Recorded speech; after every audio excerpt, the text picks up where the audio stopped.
I ain't taking notes from nobody. Jaylen Brown.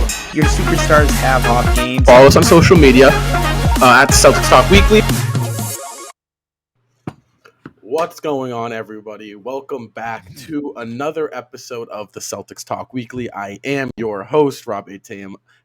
I am with my two co-hosts, Justin Lowe and Ian Angelo, and we are super excited to bring you guys another episode of the best Celtics podcast on the internet. Unfortunately, it's been a little bit.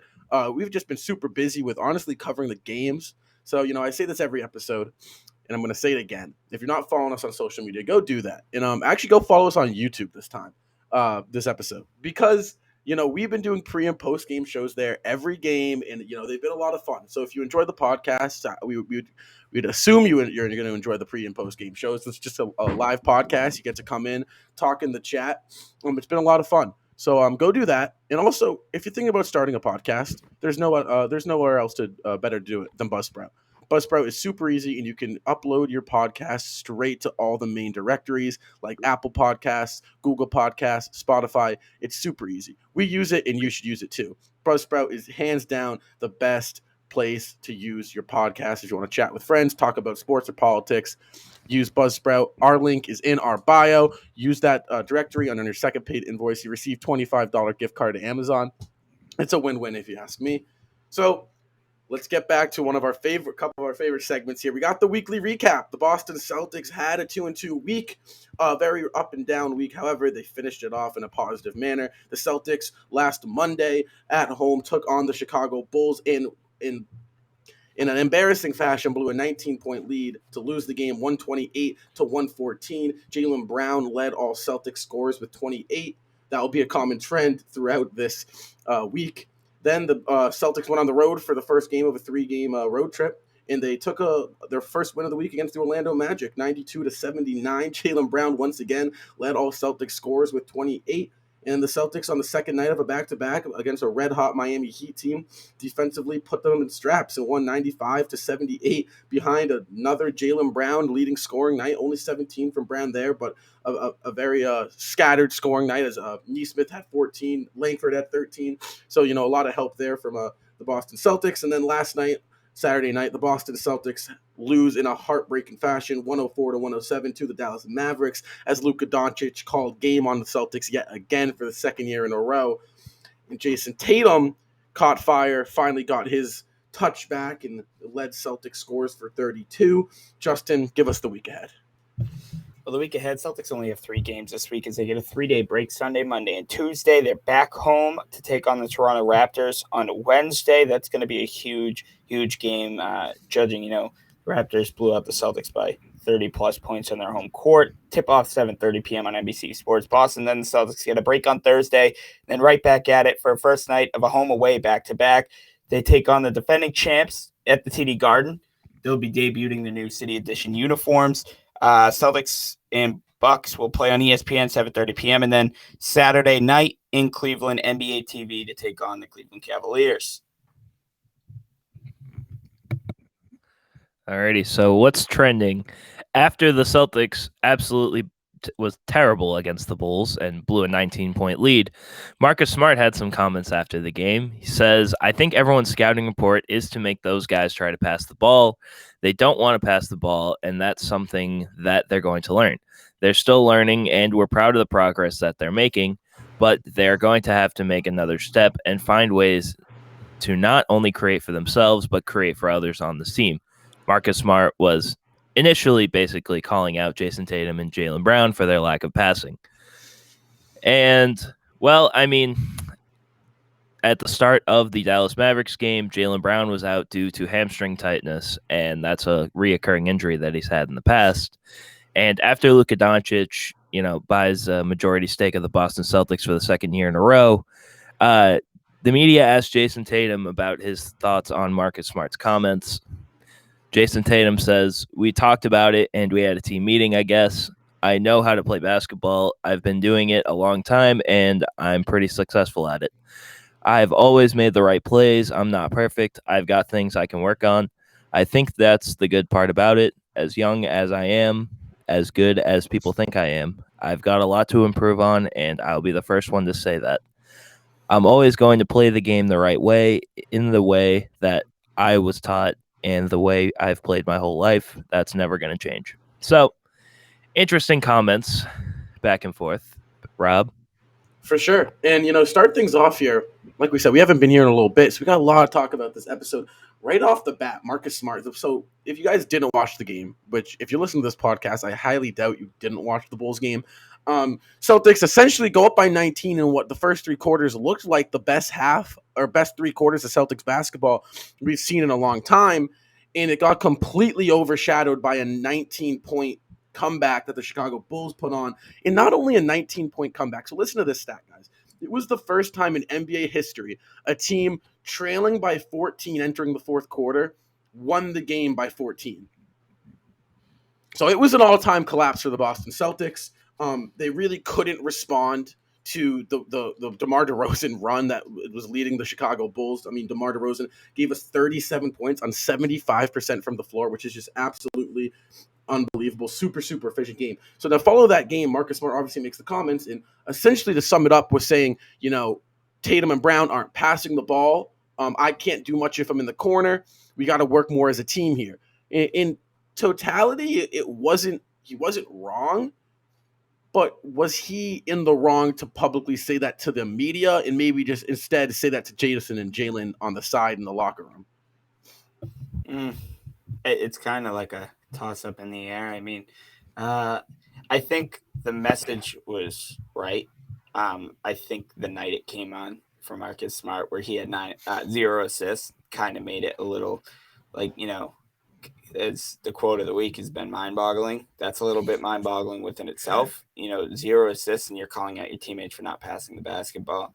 I also don't like how these comments came back after the Celtics lost last night, right? Like, these comments weren't asked when the Celtics throttled the Heat and throttled the Orlando Magic. But now all of a sudden we lose on a game winner at the buzzer to Luka Doncic.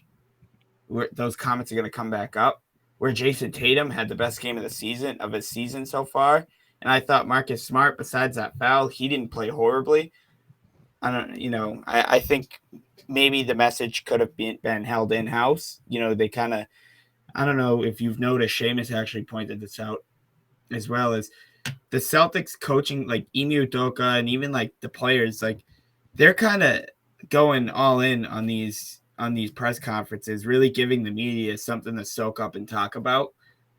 I just think, the message was right, but I don't think on a national level it was right. Try to keep it within the house, maybe if you don't name any names, but that's all I have. Use phrases like we have to do better, we have to pass, they know that down the stretch, stuff like that, like, we go to our big scorers. So it's just stuff like that. What do you think about it? I don't know. I like the fact that they're not afraid to speak their mind anymore. I mean, most teams and most players, they're going to give the media the right answer. Yeah. So, I mean, I guess it's nice to know that we have a coach and we have guys that aren't afraid to call out, what they see. But I agree with you, Justin. At the time, Marcus Smart had 0 assists and he was not looking good at all over the previous few games. So, I mean, I don't think it was right of Marcus Smart to call him out then, or at least in that way at that time. I feel like doing it behind closed doors would have made it a lot better for the Celtics in general. But, I mean, if you think about it, if he didn't call him out in the media, we wouldn't have Jason Tatum's comments now after they lost to the Mavericks. So, I really don't see as to why Marcus Smart couldn't have just said it behind closed doors. But, I mean, I guess I appreciate him for speaking his mind, even if I don't think it was the right time for him to do it.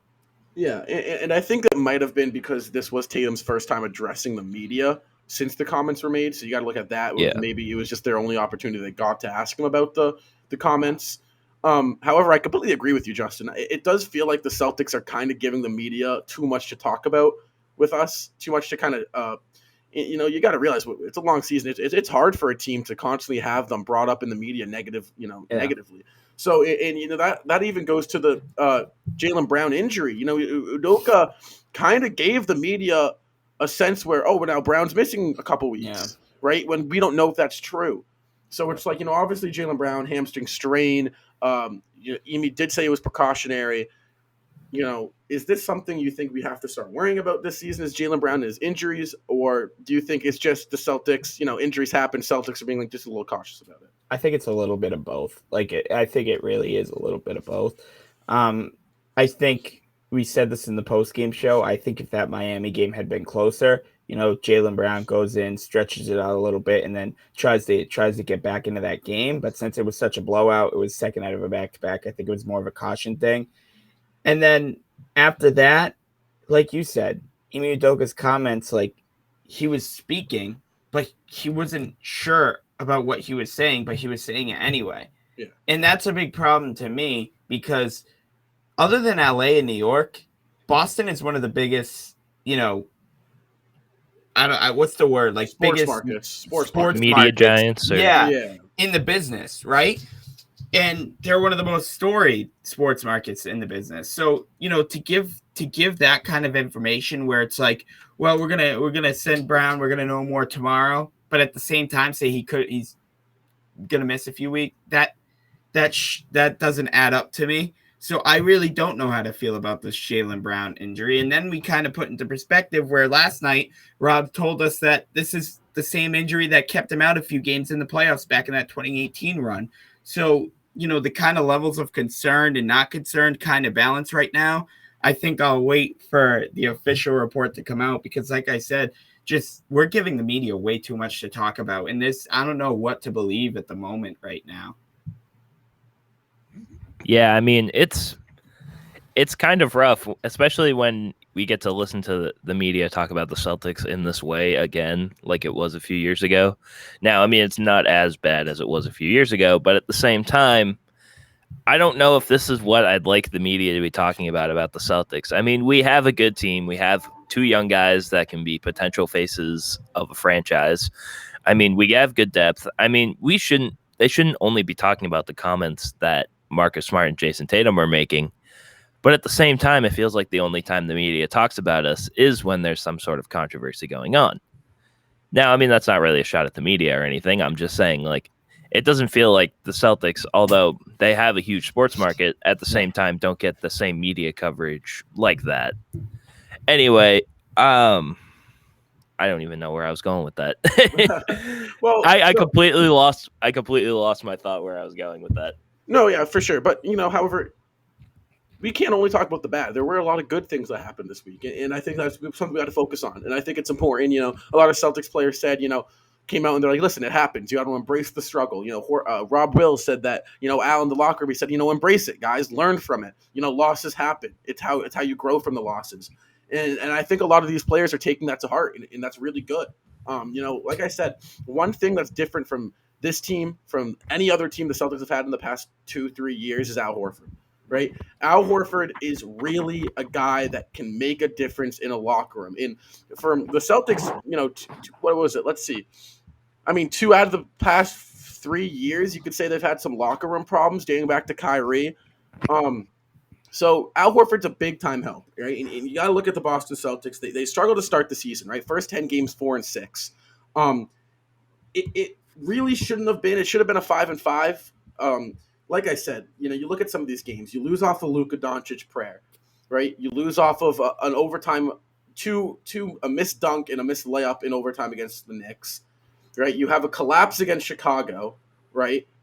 You have a overtime collapse against Washington, and then there's one more. I feel like. I mean, you look at that Chicago game. And then the Bulls. That's 5 games. And the Celtics played 36 minutes of solid basketball. And the Bulls only played 12 minutes of solid basketball, and they won by 14 points. That's how bad that turnaround was. And I think the Celtics have really learned from that, right? Where in that second half against Chicago, the Celtics collapsed, right? What about this? I know, we weren't playing from behind, but in that Miami game, Miami made a little 8-0 run in that third quarter and made things. I think they cut a lead, the 20-something point lead down to I think it was something like 8. Yeah. And okay, Boston could have easily gave up on that, especially, with the Miami Heat at home. They didn't. They actually pulled the lead out more and they won the game. Same thing in Dallas. They could have easily kept their heads hanging down 17 at half. They ended up down by I think it was over 20 at one point, 21 points at one point, and they didn't. They came in and they made it tough. I think they took a 1 or 2 point lead in that fourth quarter, and Luka hit a game winner. You kind of have to live with that valid second half effort. Now, it would be different if the Boston Celtics sucked that whole game and we didn't even witness that Luka game winner. Maybe that Luka game winner was somewhat relatively good for us, because not only do we learn from that and it's a building block, but at the same time, the Celtics were in no position to win that game, but they put themselves in a position to win that game. And that's something maybe 3 weeks ago we wouldn't have seen from this team. So we're definitely trending in the right direction. You go in this road trip, the Celtics could have easily went 0-3 in this road trip, by the way. The Miami Heat, the Dallas Mavericks, and even what if the Orlando Magic caught the Celtics off guard coming off that Chicago loss? They didn't, though. They went in, they did what they had to do against the Magic, took care of them. The next night, without Jaylen Brown in that fourth quarter, took care of the Miami Heat, who were 6-1 undefeated on their home court. And then they got Friday off Saturday night. They came in and they gave the Dallas Mavericks a scare in that second half.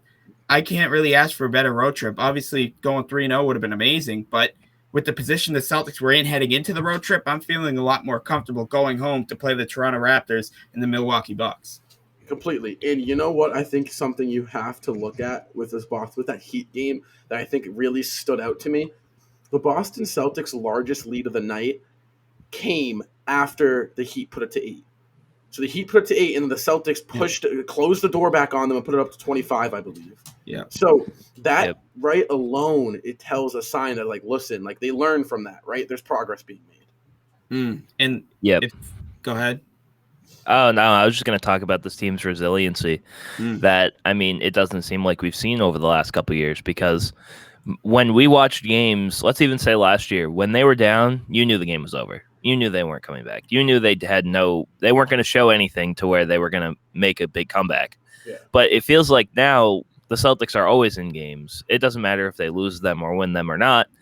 It feels like they're always going to be in the game, because they finally, I think with Al Horford here now, has finally instilled in them, we can bounce back. It's not impossible to come back from a 21-point deficit at halftime and make it a 1-point game in the fourth quarter against Dallas. So I just wanted to talk about their resiliency and how I think Al Horford has really instilled that in them. Well, I think something that you really got to look at, too, is that, there was a stretch, a week and a half or so, where the Celtics' effort was in question, whether or not they were going to show up to the game and play with effort.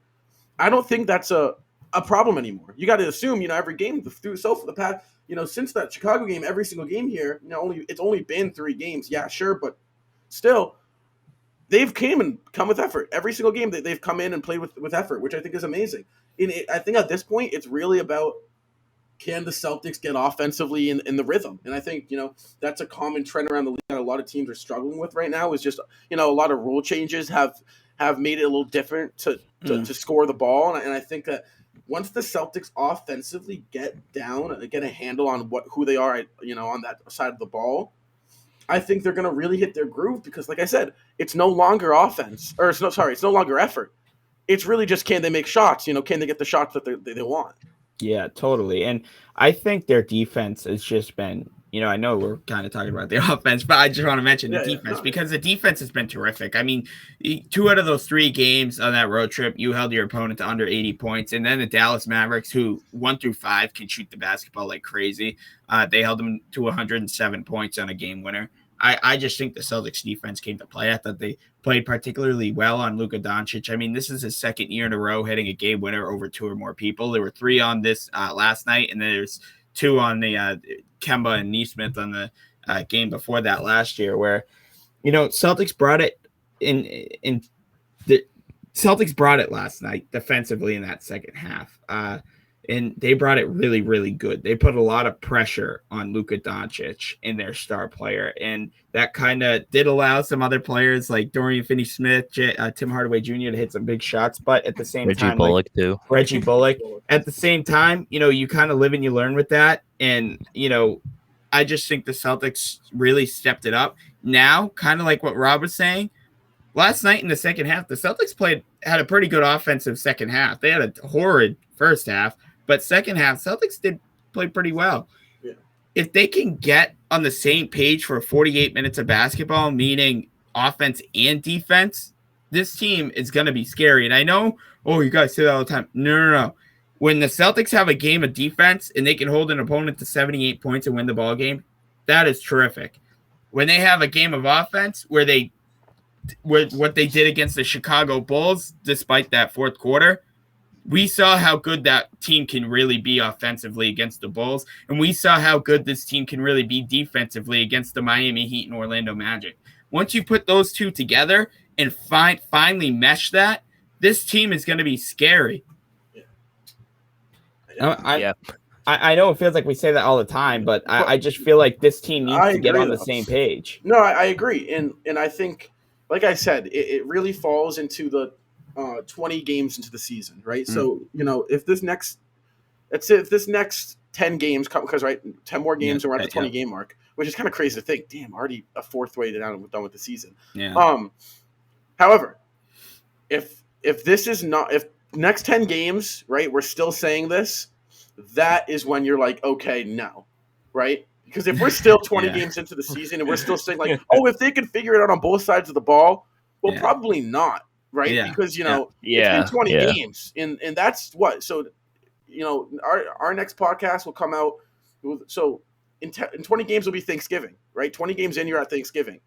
You're almost done with the 2021 half of the season. So it's like, especially with the tight schedule coming up too. By the way, with it's gonna be rough. The next 2 months, November and December's opponents. I'm not doubting the Celtics, but they don't get any easier than the first month or two of the season, where we were playing, we're playing a lot of Brooklyn. We're playing a lot. I think we go on that West Coast swing, either late November, early December. Listen, this is our December schedule. Through, I'll give it to you guys through. It's hard. Wow. I mean, so we play Philly. We play Philly. We play Utah. We play Portland. We play the Lakers. We play the Clippers, the Suns, the Bucks, the Warriors, the Knicks, the Sixers, the Cavs, the Bucks, the Timberwolves, the Clippers, and the Suns. Whoever made that schedule wants the Celtics to go into the lottery. However, badly. The Celtics, so they go on a road trip. So that they play Philly at home. They go on a 5-game road trip, a West trip. That's their West Coast trip of the season, I believe, right? They have one of those a year. They have two, two a year. And then they come home, though. They come home to a 5-game trip, right? Which is big. Right before the holidays, right before Christmas, they got that 5-game homestand. So, I'm seeing a lot of opportunity, right? Utah is always a tough game, but, it's tough. It really is. It's going to be a tough month. So you got to let's look at the rest of November, right? How can the Boston Celtics put themselves in a successful position for December, right? We got Toronto, we got Milwaukee, we got Cleveland twice, we got the Hawks, we have the Lakers, the Thunder, the Rockets, the Spurs, the Raptors, and the Nets, right? So there's probably 2 or 3 games in there that you really look at as tough matchups. Personally, I don't count the Lakers as a tough matchup. I think offensively they cannot work. So far, what we've seen, Russell Westbrook has really shown that it's not pretty. I mean, he's super inefficient. So I don't. He had one of his worst career. 1 for 13. 1 for 13. That's terrible. And he got pulled. He got pulled from the game. Davis and LeBron weren't playing, and he got pulled. So. I think you look at this. I think the Bucks, obviously a tough matchup. They've been struggling as well. I believe they should have Middleton back for that game. Atlanta could be tough, and then Brooklyn could be tough. Other than that, I shouldn't see us losing a game, and I think that's really important coming up. You cannot drop games. You got to go in and get the job done against the teams like the Raptors, teams teams. Yeah, totally. Yeah. But, I mean, knowing the Celtics and, we've seen, what they did earlier this season against Washington, we can't count out any opponent. It doesn't matter what their record is. It doesn't matter who's injured. It doesn't matter anything. The Celtics need to come out there and act like every game is a playoff game and just, buckle down. Yeah. They're going to have to grind through this insanely hard part of the schedule. And then hopefully by January, we get a little bit of a breather. Now, I'm not saying all teams are going to be terrible by then, but I mean, January we have a big January time. Looks a little better than January looks a lot better. it looks a lot better than the rest of November. and But you don't December, want to so play catch up in January, by the way. You True. really don't want to play that's catch important. up in That's January. important because the Celtics need to win games in this next couple months. Like that's going to be the really important part. And you want to see the Celtics beat these teams, right? Where like, yes, it will be a lot more difficult than playing like Detroit Pistons or like an Orlando Magic. But at the same time, like, I know expectations aren't very high at the moment, but what if we get things rolling and our expectations are slowly like building blocks, building back up, right? Like Rob said, this Laker team, the Celtics could give this Laker team something to deal with. I'm not dead set against the Lakers, but like they have no clue what one another is doing on that team. From LeBron James down to their 15th man, they have no clue what they're doing. There's going to be a trade for that team by the deadline, no question. And no question. The Celtics and like you look at the schedule, yeah, it's tough, but like if we beat a team like Philly at home and then we go on to the road to face like Utah, Portland, Lakers, Clippers, Phoenix, and we string together a couple of momentum wins, whether it's by 1 or whether it's by 30, like that could really help this team out. Like that's what's so important about these games. Unfortunately, we're not going to wait till December, but like even in November, like we have a lot of tough games. Like we're coming home, we're playing Toronto, Milwaukee, then we go Atlanta, Lakers, Brooklyn, San Antonio, Toronto on the road. Like we have some tough games this November too, and I can't wait for us to like build a character against it. Like this Friday game, I'm not trying to overlook the Raptors because they spanked us, and I want to spank them right back. But this Milwaukee game at home on national TV, ESPN. Like that could really tell us like how we play that game, who this team really is. Like I know it's still early, I know under 20 games, but at the same time, you go in there and you play your heart out and beat the defending champions on your home court. Celtics could be talked about. Yeah. And if we win that Toronto Toronto game, by the way, and we beat Milwaukee, that'll bring us to 500, which would be really good too. I think it's really frustrating too because you got to look at we haven't had a tough start of the schedule at all. We played Washington twice, we played Houston, we played Toronto, and we played Orlando. Right? Those are all bad teams, or not bad teams. But Orlando's a bad team, but and Houston's also bad. But teams that are all winnable games, really winnable games, right? But I want to point something out. Let's look at the tough matchups here. We lost by 4 to New York, right? Mm-hmm. In double overtime. We were beating Chicago until we collapsed, right? We pretty much spanked Chicago in the first 3 quarters, and then they spanked us in the last one, all right? That happens, right? We still matched them very well. All right, now we have the Heat, right? We blew out the Heat. The Heat were the hottest team in the East. We came in there on the road on the second night of a back-to-back. We took care of business. We locked them up, and we did our thing, right? And then no Jaylen Brown against the Dallas Mavericks, another tough team, right? Only lose by 3 off a Luka Doncic step-back game winner. Behind the back, between the legs, whatever, So, you got to look at it. It's actually, there's a lot of bad, but, we went 1-3 in those games because we couldn't finish down the stretch. Totally. But, you're also got to say, every game against a tough opponent, we're right there. We're close. It's just all about execution, and I think as that execution for the Celtics team, I think it's a common trend for them to start the year off with some struggles in the execution department, and then that kind of slowly picks up. Yeah, I think over time this team is going to look a lot better when it comes to playing down the stretch. I mean, it's not every day, and I know we keep harking back to this, but it's not every day you're going to play against Luka Doncic and he's going to hit that insane game winner every single time. So it's just going to be every year. It's just going to be every year. So if the schedule makers next year want to not schedule the Celtics a game in Dallas, that would be great. But at the same time, it's really important for the Celtics to close out games. It feels like it's been like a lingering issue over the last 4 or 5 years. It feels like the Celtics always have like some sort of little bit issue of closing out a game or a close game against a really competitive team. And like you said, Rob, it's looking promising playing against these teams and like playing against some of the tougher competition so far. And they look really promising. It's just they're still losses on the games that we lost. Yeah. And we can't really overlook that at the same time because it's the way they lost the games that's a little bit concerning. But So they still have time to figure it out. I have a question, right? Actually, this is kind of like a two-part. It's a question and then a statement. So, did the Celtics through 10 games play their worst 10 games we'll see of the season? I would hope not. Yeah. But No. So saying you would hope so. So you did would they hope play? so. Did you have we played? Was this 10 games the worst we'll play through 10 games all season? I hope so. You hope so, right? I hope so. The Yeah. Celtics currently are 2.5 games back for the third spot, right? So yeah, we went 4-6. That really sucks. We should have really been 6-4. I mean, you should have. I get it. You can't win every close game down the stretch. It happens, but we lost like 4 of them, right? So yeah, we're 4-6. That sucks. We're 2.5 games back. You get on a 4 or 5 game win streak. All of a sudden, you're at the 4 seed.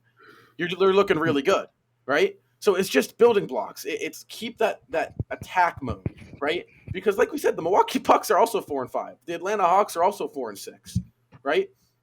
I would love to say that the Wizards don't stay at 6-3 at the 5 spot, right? The Cavs don't stay at 6-4. The Raptors don't stay at 6-4, right? So and I bet the Bulls start to drop some games here and there. They're on a 2-game losing streak. So, if the East is going to slowly open up a little bit, if the Celtics can put their heads down, and I'm confident in saying where this 10 games will probably, and bearing any injuries, I think, will be their worst 10 games, and that is at least comfortable to think about.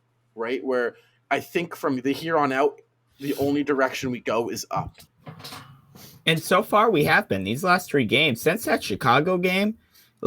We have a lot less to. I mean, we're by far not a perfect team. We're not playing perfect by any means. No, not at all. But ever since that Chicago game, and we've had this quote team meeting, we've 2-1. We're playing good basketball right now. We're playing competent basketball. That was one of your keys to the game.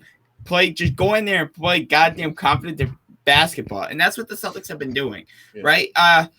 Like I said, I'm feeling a lot better going home to play the defending champion Milwaukee Bucks and the Toronto Raptors than I did before this road trip. I think 2-1, obviously a 3-0 situation would have been huge, but what we did, how we're playing is a lot better than our previous 7 games, right? The last 3 games, even that, Charlotte win, we played fantastic, but I'll take that Miami win all day long where you go in there and you play defense. If we could just get that Charlotte offense we played and that Miami defense we played, like I said earlier in the podcast, and put that into one game multiple times, obviously, then this ball club is really a force to reckon with. And I'm serious. I mean, this team has it both offensively and defensively. They just need to get on the same page.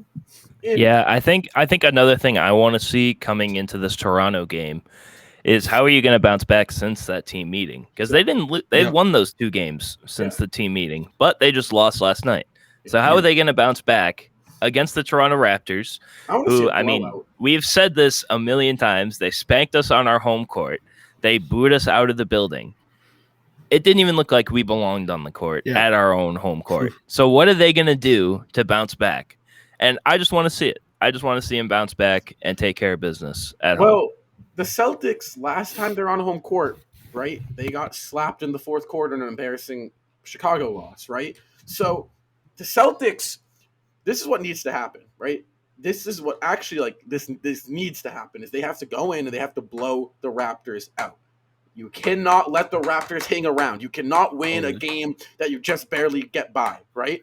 However, I would like to see us get one of those wins where it's, we execute down the stretch and we come out. I think we need one of those.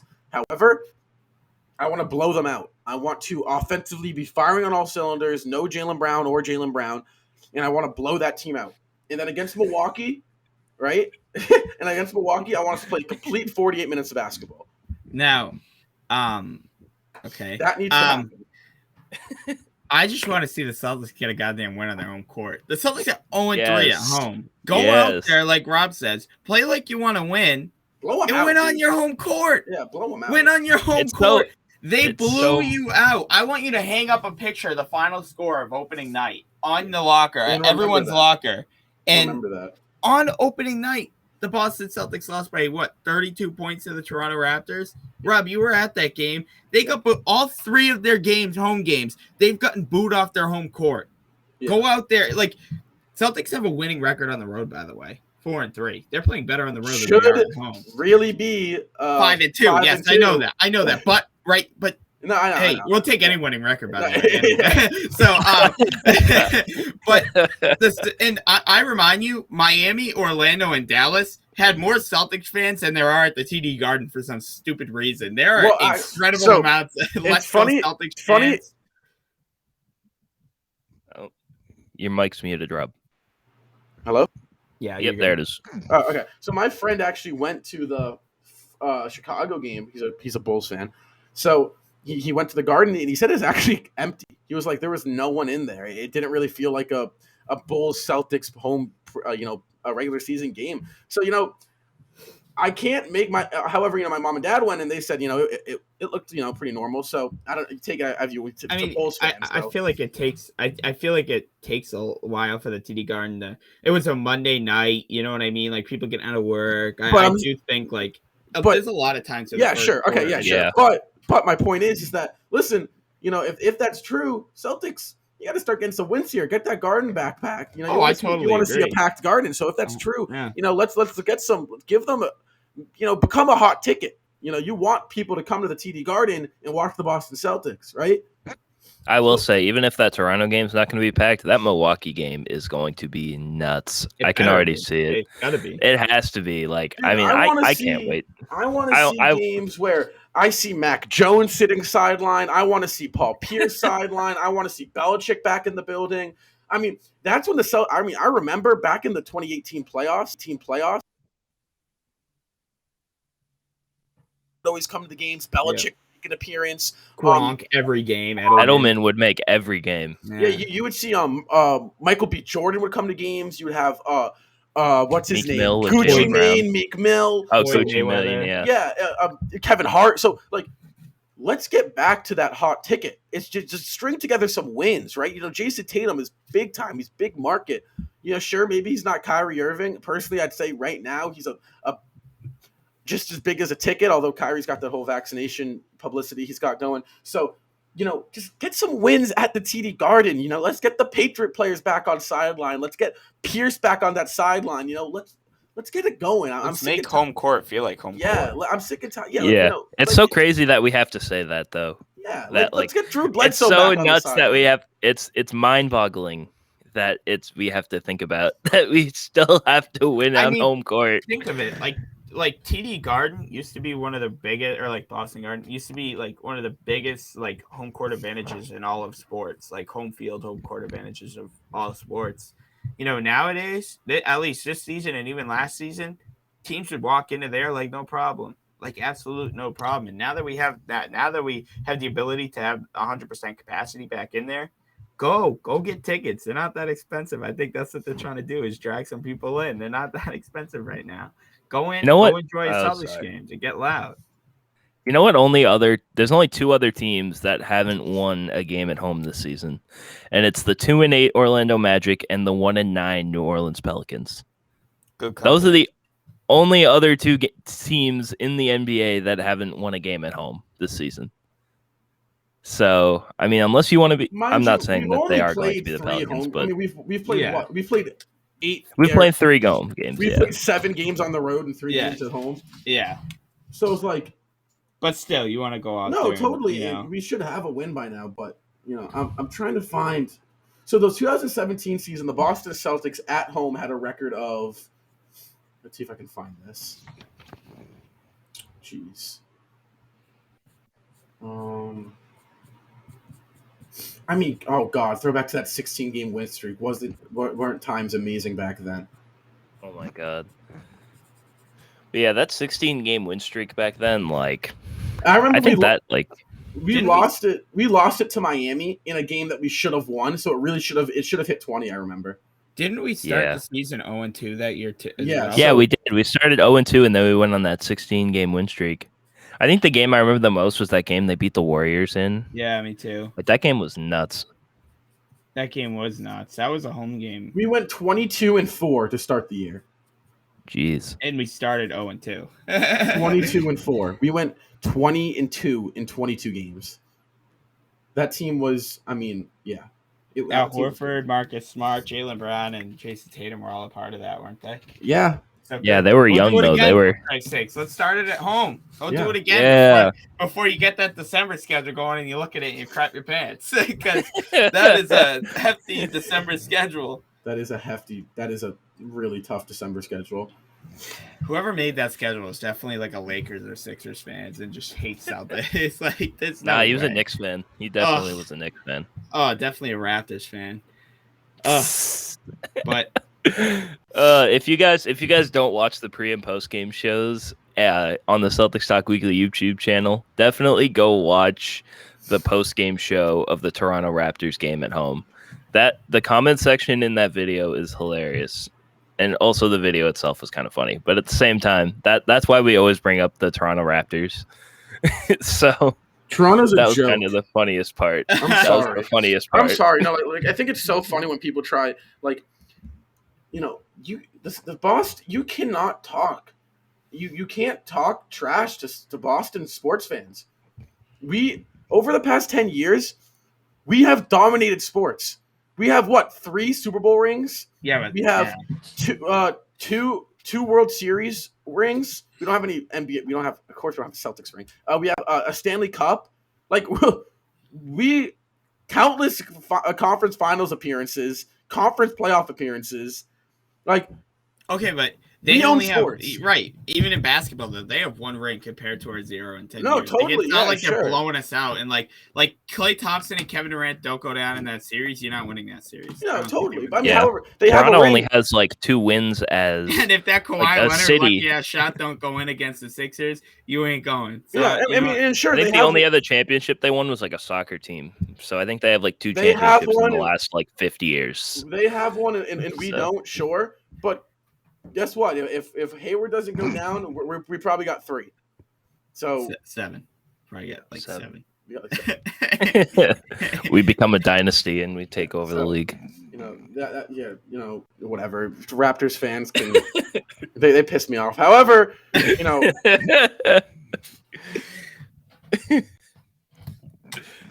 Oh no. But this is something I think about here. Before we close out, guys, what needs to happen in these next 3 games for the Boston Celtics to really get rolling?